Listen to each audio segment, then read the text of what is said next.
Golden Globe-nominated movie Concussion showed us there's still a lot to learn about severe brain injuries. But a local company is working with a Utah doctor to better diagnose them. Good for Utah's Kimberly Nelson shows us their technology. We're really at the beginning of a revolution. Dr. Wendell Gibby is a neuroradiologist and the director of Riverwoods Imaging Center in Provo. He's been working with the Utah-based company NovaRad in creating new software for functional MRIs.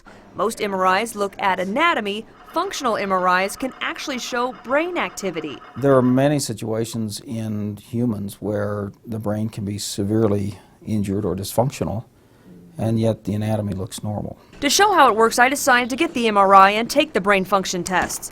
Typically, this process takes close to 2 hours. I only took one test that primarily looked at how my occipital lobe is functioning.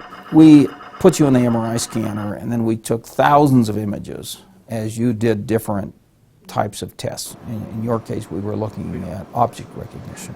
And so your visual association cortex was working, right? We'd show you an object, and then you would try to identify what that was. NovaRad's imaging software allows Dr. Gibby to compare my brain with so-called normal brains, a control made up of an average of about 200 healthy brains.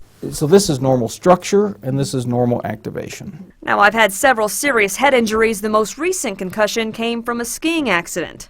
In your case, you can see there's not as much activation right here in the central occipital region. Probably because you've been dinged on the head a few times, as you've indicated. You've had some concussions.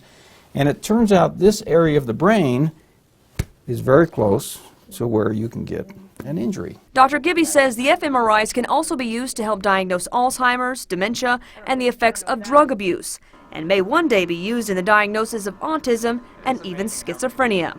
In Provo, Kimberly Nelson, Good for Utah. NovaRad's fMRI software is in the final stages of beta testing. They hope to have FDA approval soon.